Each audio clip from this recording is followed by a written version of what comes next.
अगर हमारे धर्म के लोग हमारे इस महान धर्म को लालच छोड़कर सच्ची शिक्षाएं देना शुरू कर दें तो यह विज्ञान पूरी दुनिया को सुंदर जीवन दे सकता है, अद्भुत व आनंदमय जीवन शैली दे सकता है, जिसकी कामना हमारे ग्रंथों ने की है। अभी मैं थोड़ा सा और डिटेल में आपको इसके बारे में, गुणों के बारे में बताना चाहूंगा। जो पतले होते हैं, पतले स्लिम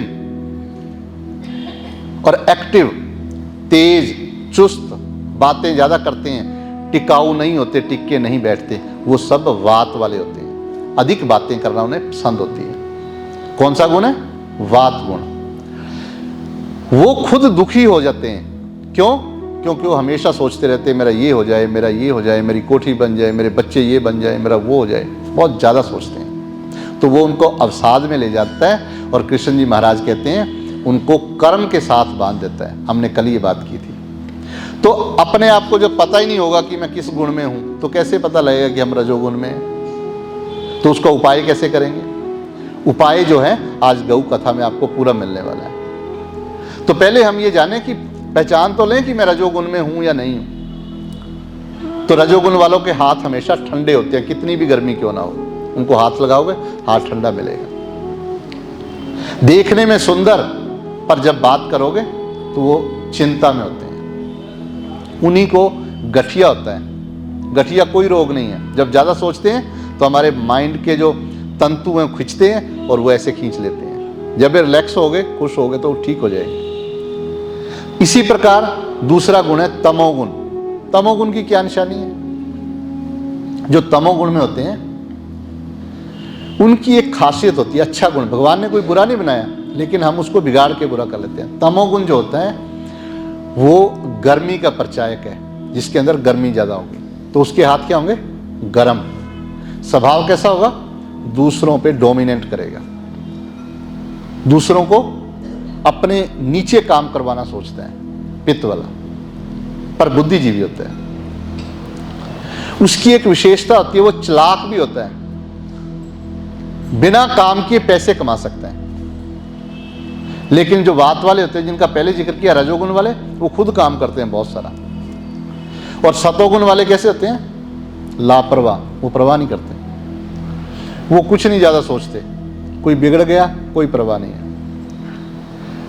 अगर हम उनको उदाहरण के जरिए समझें, उदाहरण लेके समझें, तो रजोगुण वाले घोड़े जैसे, हिरन जैसे होते हैं, तमोगुण वाले शेर जैसे होते हैं, और सतोगुण वाले हाथी जैसे होते हैं। आप देख के भी पहचान सकते हो। तो ये एक साइंस है अपने आप को पहचानना। तो कृष्ण जी महाराज क्या कहते हैं? कहते हैं इदम ज्ञान उपाश्रित से, कहते हैं जिसने इस ज्ञान का सहारा लिया, मम साधर्मम आगता, कहता वो मेरे जैसा ही बन गया। जिस धर्म को मैं मानता हूं, जैसा धर्म मेरा है, जैसा मैं हूं, वैसा ही बन जाए। ये गीता कह रही है। अगर आपने ये जान लिया कि आप किस गुण में हैं और उस गुण को जीना सीख लिया, तो हम ऐसा जानते हैं। हम अपने आप को कहते हैं कि हम बहुत धर्म से जुड़े हैं, लेकिन उसका जो मूल है वो क्या है? खुद को जानो। खुद को, दूसरों को जानते हैं हम कि वो ऐसा है, वो ऐसा है, वो ऐसा है। अपने आप को जानो कि मैं किस गुण में हूं। हमारे ऋषि मुनियों ने बकायदा 25 गुण बताए।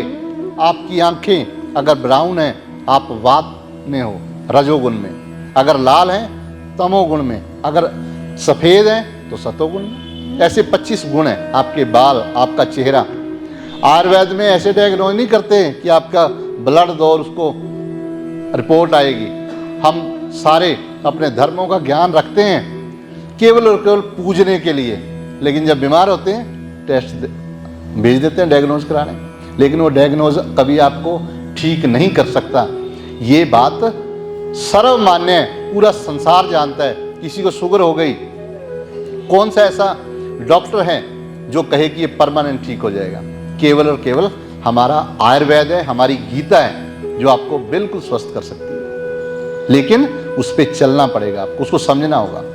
फिर आगे क्या कहते हैं, सर्गे अपि ना उपजयन्ते, कहते उनकी स्थिति कैसी होगी, कहते वो जन्म नहीं लेंगे और ना ही जब प्रलय आएगी तो मरेंगे भी नहीं। भाव, वो जन्म मरण से ऊपर हो जाएंगे जो ये ज्ञान ले लेंगे। लेकिन जो ज्ञान नहीं लेंगे, कहते हैं रजो राग आतम कमम वरिदि तृष्णा संग समुंदर अव्ययम।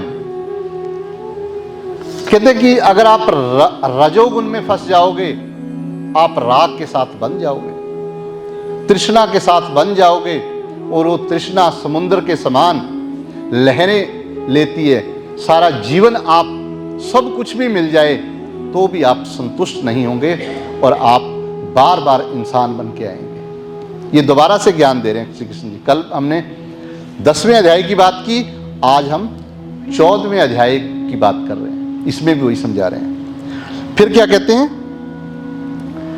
सत्वम सुखे संजयति रज कर्माणि भारत। हे अर्जुन, हे भारत, कहते हैं रजोगुण तुझे कर्मों के साथ बांधेगा और सतोगुण सुख के साथ बांध देगा। तो आप बताइए, आप हम किसके साथ बंधना चाहते हैं? सुख के साथ बंधना चाहते हैं, शांति के साथ बंधना चाहते हैं? जब इसके साथ बंधेंगे तो हम कृष्ण महाराज की ओर, उस प्रभु की ओर बढ़ना शुरू होंगे। अगर आप रजोगुण में हैं या तमोगुण में हैं तो आपने एक भी कदम नहीं बढ़ाया उनकी ओर। अगर आप चाहते हो कि हमारा कदम उनकी ओर बढ़े सही तरीके से, तो आपको सात्विक गुण अपनाने होंगे। जैसे सत्संग को क्या कहा जाता है? सात्विक गुण। ये भी बहुत बड़ा सात्विक गुण है। इसीलिए तो हमारे तुलसीदास जी क्या कहते हैं? तुलसीदास जी कहते हैं, सुत दारा और लक्ष्मी पापी के भी हुए। कहते हम कहते हैं जी उसके पास बड़ा धन है, वो मंदिर आता है, पूजा करता है, उसने धन कमा लिया। ऐसा नहीं है। धन तो पापी के घर पे भी है, स्त्री पापी के घर पे भी है, अच्छा पति भी पापी परिवार में भी है। लेकिन संत समागम हरि कथा तुलसी दुर्लभ दोय। कहते हैं संतों का संग होना और ये कीर्तन होना, प्रभु का गुणगान होना, ये जिसके बहुत अच्छे कर्म हैं उसका होता है। आप इस दुनिया के राजा भी बन जाओ तो भी आपको सुख नहीं मिल सकता। लेकिन अगर आप सतोगुण की ओर बढ़ गए तो आपके जीवन में कोई बीमारी नहीं रह सकती, कोई दुख नहीं रह सकता। ऐसा भगवत गीता में श्री कृष्ण महाराज हमें बार बार समझाते हैं कि आप किसकी ओर बढ़ जाओ? सतोगुण की ओर बढ़ जाओ। अब सतोगुण की ओर बढ़ने के लिए हमें क्या करना है? क्यों हमें गाय माता की ओर लेके आते हैं? हमें पहचान नहीं है जड़ी बूटियों की।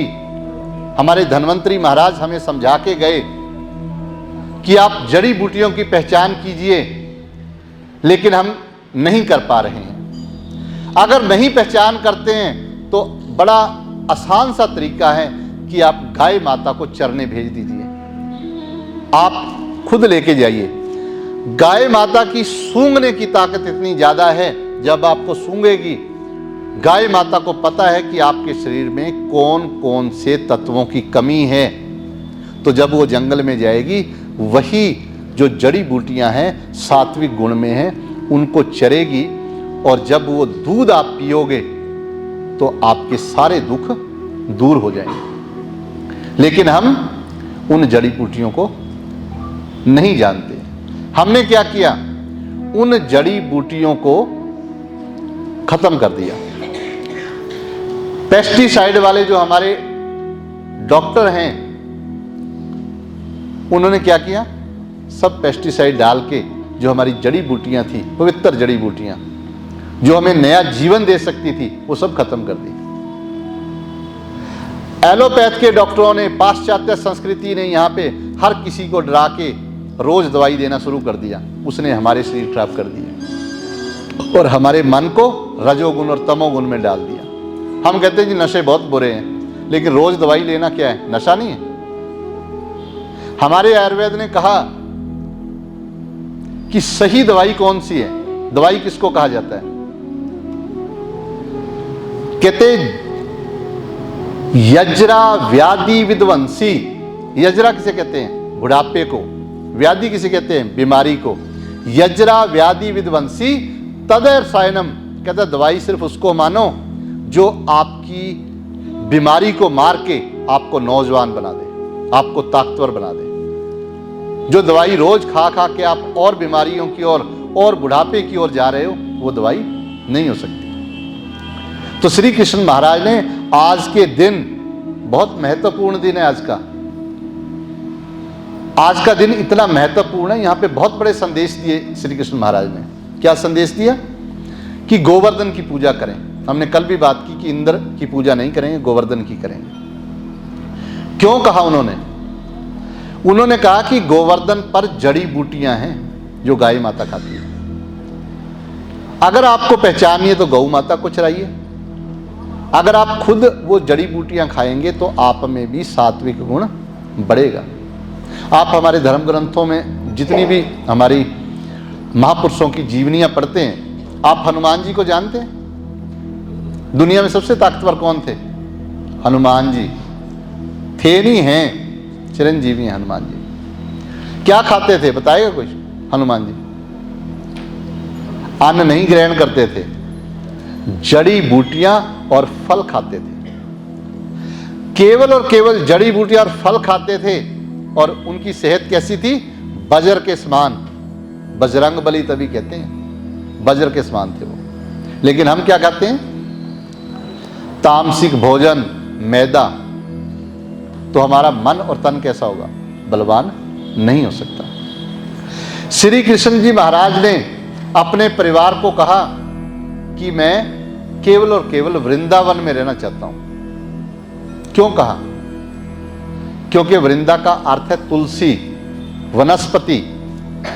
जहां पे वनस्पति होती है वहां पे इन्फेक्शन नहीं आती, वहां बीमारियां नहीं होती।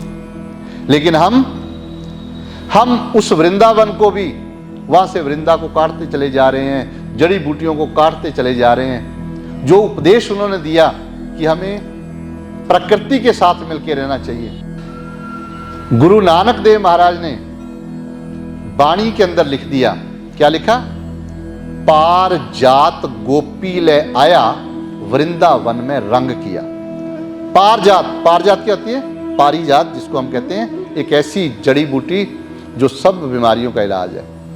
तो उन्होंने कृष्ण जी महाराज को पारजात कह दिया। क्यों?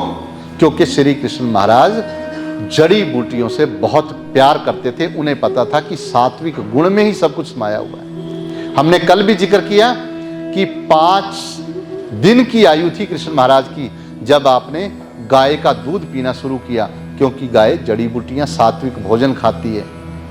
उनको पता था कंस का वध करना है, उनको पता था कि अधर्म को मिटाना है। उसके लिए जो शरीर है इसका बलवान होना बहुत जरूरी है।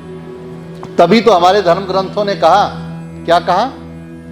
धर्म अर्थ काम मोक्षणाम मूलम स्वस्थ है उत्तमम। कि हमें इस दुनिया में 4 काम करने हैं। एक तो धर्म का काम, सबसे पहला कौन सा काम करना है? धर्म का काम। सच्चे धर्म पे चलना है, सतोगुण की ओर बढ़ना है। और धर्म का काम, सतोगुण का काम गाय से शुरू होता है, गाय माता से। दूसरा अर्थ, पैसा कमाना है, जिंदगी गुजारनी है, इसके लिए पैसे की बहुत जरूरत है। लेकिन कैसा पैसा कमाना है? कल हमने गणेश जी की बात की थी, शुभ लाभ।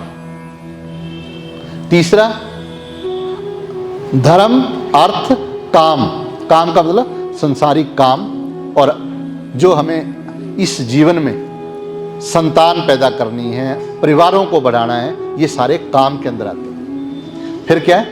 मोक्ष नाम, फिर मोक्ष की ओर भी बढ़ना है। लेकिन दुर्भाग्य की बात ये है, हमारा सारा जो जोर है वो 2 कामों पे है। अर्थ पे और काम पे, पैसा कमाने पे और संसारिक कामों पे। जो नदी के दो किनारे हैं बड़े, जिन्होंने हमें पार करना है, एक है धर्म और एक है मोक्ष, उसको हम भूल गए। अगर इन चारों को आपने निभाना है जीवन में, तो क्या कहते हैं हमारे वेद? मूलम स्वस्थ उत्तमम। अगर आपका स्वस्थ उत्तम होगा, अगर आप बलवान होंगे, तभी इसको निभा पाएंगे। हमने कल बात की, कृष्ण जी महाराज कितने बलवान और सांसारिक तौर पे वो भगवान थे, उनकी बात हमें नहीं करनी चाहिए, लेकिन अगर वो संसार में इंसान बन के आए, हमारे जैसे बन के आए, पर कितने बलवान थे, कितने बुद्धिमान थे। क्यों थे? क्योंकि उन्होंने जीवन जी के दिखाया कि किस प्रकार सात्विक जीवन जीना है। आपको पता है, जब गीता शुरू करते हैं, भगवान श्री कृष्ण युद्ध के मैदान में खड़े और क्या कहते हैं? मुस्कुराते हुए अर्जुन को वचन करते हैं, मुस्कुराते हुए। ये डॉक्टरों के लिए बहुत बड़ा एक उदाहरण है। जब पेशेंट आता है, तो अगर डॉक्टर उसको हंसते हुए बात करता है, तो उसका रोग समाप्त हो जाता है। ये कृष्ण जी महाराज ने हमें समझाया। तो कृष्ण जी महाराज ने हमें क्या शिक्षा दी? कि आप जड़ी बूटियों के पास रहो। आप केवल और केवल जिनको जड़ी बूटियों की पहचान है दुनिया में, गाय माता को, उसका भोजन ग्रहण करो। अगर आप नहीं करोगे तो आपको सुख नहीं मिलने वाला है। एक और गहरा पहलू, क्योंकि शायद ये कथा टाइप से मैं नहीं कर रहा हूं, आपको मैं वैज्ञानिक तथ्य बताने की कोशिश कर रहा हूं, अगर आप समझ पा रहे हो। एक बहुत बड़ा और पहलू देखिए, आज हमें फिर गुमराह कर दिया गया आयुर्वेद के नाम पे। आयुर्वेद के नाम पे क्या बेचा जाता है? गोलियां, वट्टियां, कैप्सूल, जैसे एलोपैथ के हैं, ऐसी बन गए, विद्वानों ने बना दिए। क्यों बनाए? मार्केटिंग करने के लिए, लालच के लिए। हमारे आयुर्वेद में एक भी दवाई नहीं है, कोई दवाई नहीं है। दवाई कैसे हो सकती है?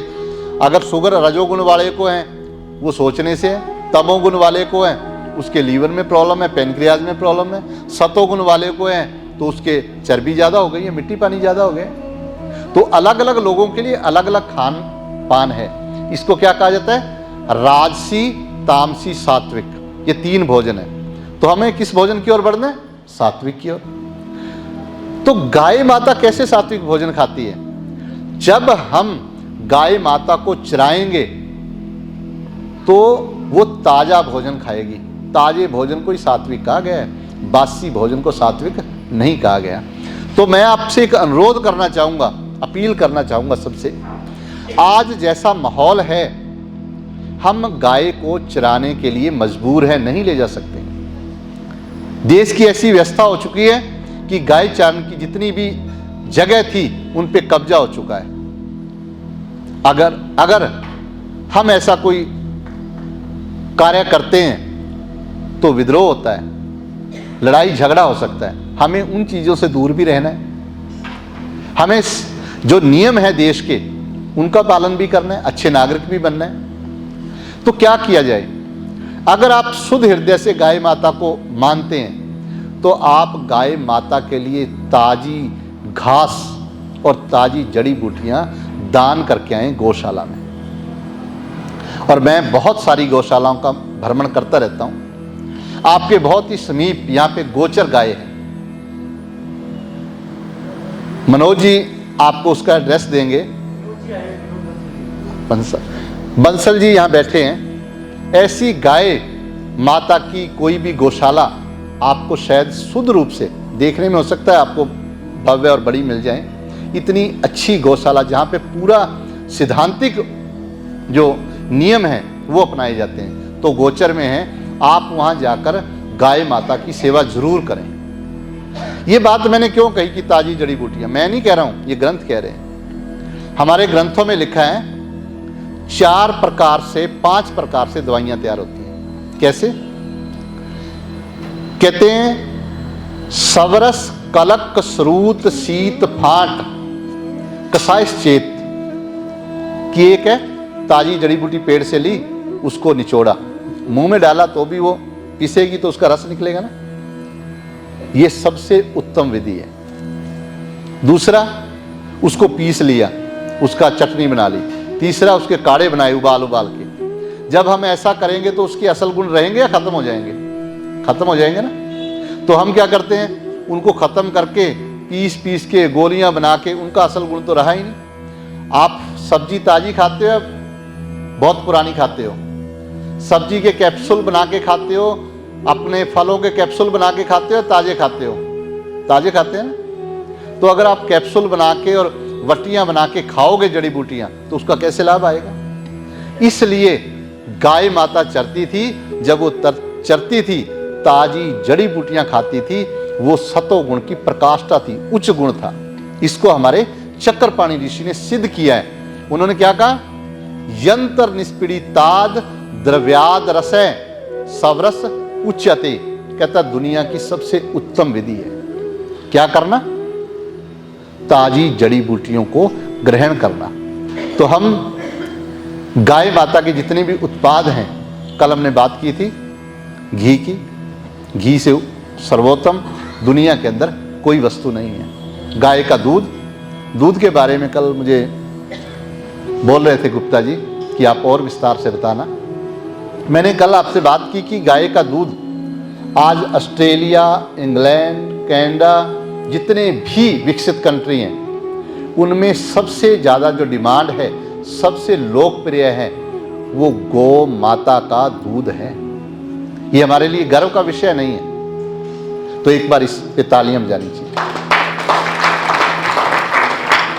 उन्होंने हमारे दूध को कहा कि A2 है गाय माता के दूध को, और दूसरे को क्या कहा? A1। लेकिन आज जब प्रयोग किए गए, एक प्रयोग पीछे मेलबर्न में हुआ, उस प्रयोग में ये सिद्ध हुआ, अगर हम गाय माता का रेगुलर दूध यूज करते हैं, पर देसी गाय माता का, कभी भी किसी भी प्रकार का कैंसर आपके शरीर में नहीं आ सकता।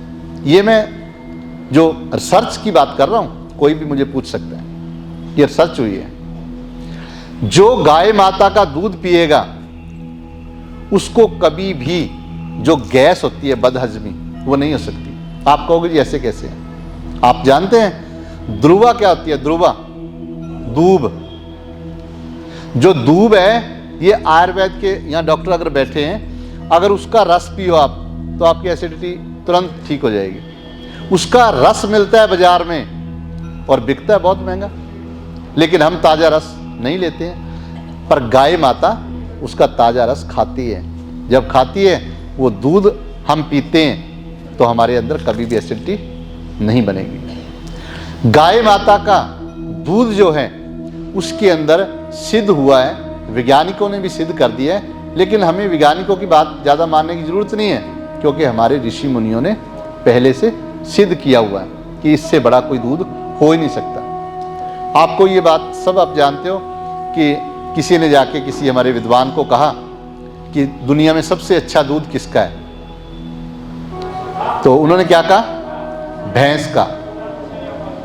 उन्होंने कहा कि किस जानवर का दूध सबसे अच्छा है? वो कहते हैं भैंस का है। तो उन्होंने सोचा कि ये मेरी बात नहीं समझे। उन्होंने फिर उनका ध्यान अपनी ओर आकर्षित करके फिर कहा, जी मैं आपको पूछना चाह रहा हूँ कि किस जानवर का दूध सबसे अच्छा है?